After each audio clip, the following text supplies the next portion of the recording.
E o governo do estado está correndo contra o tempo para aprovar no Senado o empréstimo de 250 milhões de dólares junto ao Banco Mundial para liquidar uma dívida com o Bank of America, que foi uma herança ainda lá do governo Silval Barbosa. E esse empréstimo é um dos assuntos agora na nossa entrevista com o senador Jaime Campos, do Democratas. Boa tarde, senador. Boa tarde, Lúcio. Prazer muito grande estar com você aqui. Senador, o governo acredita que poderia resolver, ou precisa resolver essa semana aí, a liberação desse empréstimo de 250 milhões de dólares lá no Senado.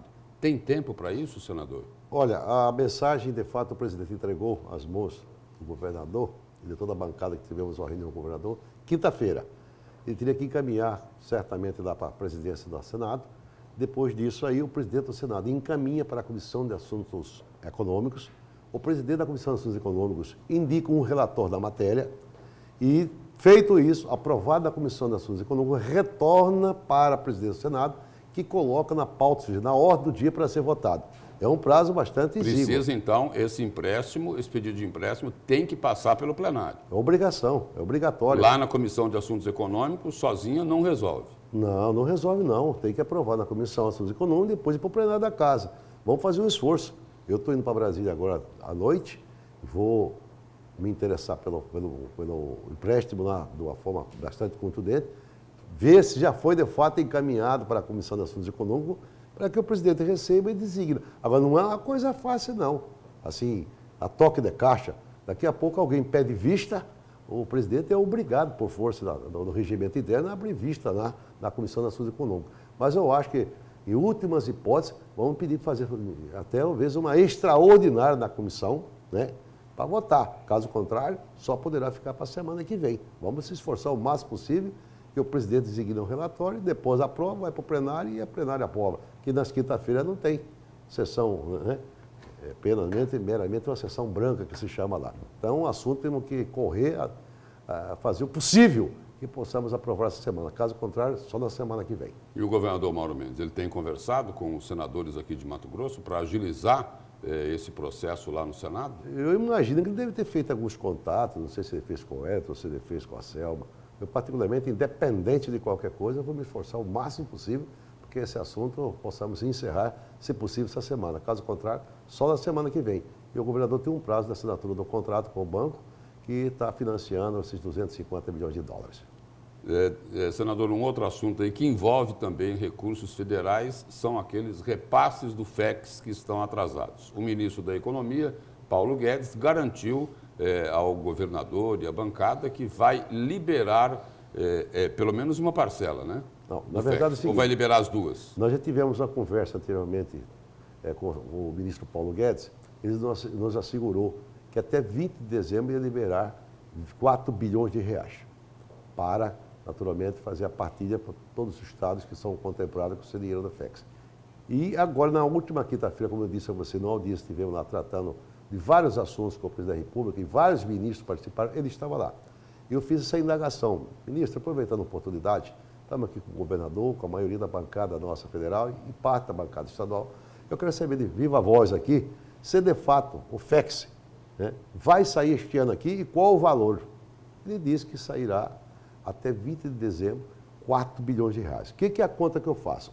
Se no ano de 2017 nós recebemos 500 milhões, de 1 bilhão 980 que foi liberado, como dobrou para 4 bilhões, eu imagino que o Mato Grosso terá que ter o direito em relação a esse FEX de 1 bilhão de real. E o que eu mais fiquei feliz de que ele assegurou... Receberia, então, as parcelas de 2018 e as de 2019. Que é o correto.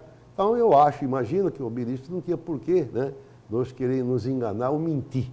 Até porque é uma conversa franca, transparente, e eu espero que esse dinheiro chegue a Mato Grosso, se Deus quiser, em 20 de dezembro, para que o governo dê uma equilibrada financeiramente, fiscalmente no seu caixa, consegue colocar as finanças em dia do nosso Estado, na medida em que Mato Grosso vem numa quadra muito ruim. Mas se nós conseguirmos esses 250 milhões de dólares, que vai permitir a repactuação da dívida do Estado, alongando a sua dívida, o governador Mauro Mendes vai ter o quê? Um refresco no caixa do Estado. Aí teria o FEX de quase em torno de 1 bilhão de reais. De 1 bilhão. Isso. Aí tem lá a revisão dos incentivos, que começa a vigorar a partir partir do de ano janeiro. que vem, que falam aí, no mínimo, em 500 milhões. Eu acho que é mais. Outros falam em Botelho 700. me deu uma sinalização... Eduardo Botelho diz que chega perto de 1 bilhão. De 1 bilhão. Alguém aposta em 750. Mas vamos imaginar que consegue o dinheiro do FEX, consegue alongar a dívida que nós temos, que tem que pagar o Banco of America. E mais esse ajuste que deu em relação à questão tributária aqui, que vai permitir de 750 a 1 bilhão, eu acho que tem um suporte financeiro bastante razoável para nós equilibrarmos receita e despesa do nosso Estado. Dá para colocar ordem na casa? Sem dúvida alguma. Até porque... Acho que dá para começar a pagar a RGA também. Eu confesso que eu não sei exatamente, porque eu não tenho acesso aos números aqui. O que é o mais importante nós frisamos é de que serão dinheiros novos. Em relação ao que você disse aqui dos incentivos fiscais, que vai dar quase 1 bilhão de real, o dinheiro do FEX, que já não estava mais contando com ele, que é mais quase 1 bilhão de real, como é o caso da rolagem da dívida, que vai permitir dar um refresco no caixa do Estado, ou seja, o Estado vai deixar de desembolsar 150 milhões, vamos imaginar, ano, vai desembolsar apenas 50 e ficando com 100 milhões de caixa. Eu acho que é possível colocar, primeiro, a questão do pagamento da folha, que é a 30 de cada mês. Segundo, quitar com as pendências que existem com o fornecedor, empreiteiro, etc. E também o Estado vai fazer uma reflexão, o governador vai fazer uma avaliação financeiramente, se possível, da ORJA nesse ano 2020. Isso tudo vai depender da arrecadação, o comportamento da Receita do Estado para o ano 2020. Senador, e o Pacto Federativo? Será que vai sair? Eu acho que vai. Há hoje alguma discussão. Um é a reforma da Previdência, que vai ter que ser aprovada agora dentro do calendário dali, até mês de outubro, dia 10, dia 12. Dois, é a questão da reforma tributária, também está sendo discutido. Tem 3 projetos, um encaminhado pela Câmara, um pelo Senado e um pelo Poder Executivo. Eu acho que nós temos que pegar os 3 projetos e fazermos desses 3 virar uma reforma tributária decente. Uma reforma tributária que você pode colocar em prática e reduzirmos a carga tributária brasileira e, sobretudo, facilitar naturalmente esse número enorme, gigantesco que temos de tributos, reduzindo isso aí para bem menos do que hoje lamentavelmente, nós temos no Brasil. E como também você disse aqui, o Pacto Federativo ele é fundamental. O que você percebe é que com o Pacto Federativo vai haver uma desconcentração, ou seja, descentralizar os recursos, que hoje praticamente 64% de todo o bolo tributário nacional está concentrado na mão do governo federal. E nesse caso particularmente, vai haver uma descentralização. Desde a seção onerosa do petróleo. Eu vi lá muito bem uma apresentação, fiquei muito feliz que os estados e os municípios brasileiros vai ter com certeza um aporte de recursos bastante substancial. Com isso acabando com essa dificuldade, ou seja, o prefeito e o governador, todos os dias em Brasília me ligando lá. Os estados e os municípios vão ter que fazer um ajuste e com esse aporte de recursos novos que vão chegar com o novo Pacto Federativo, vai melhorar sobremaneira as receitas dos municípios brasileiros.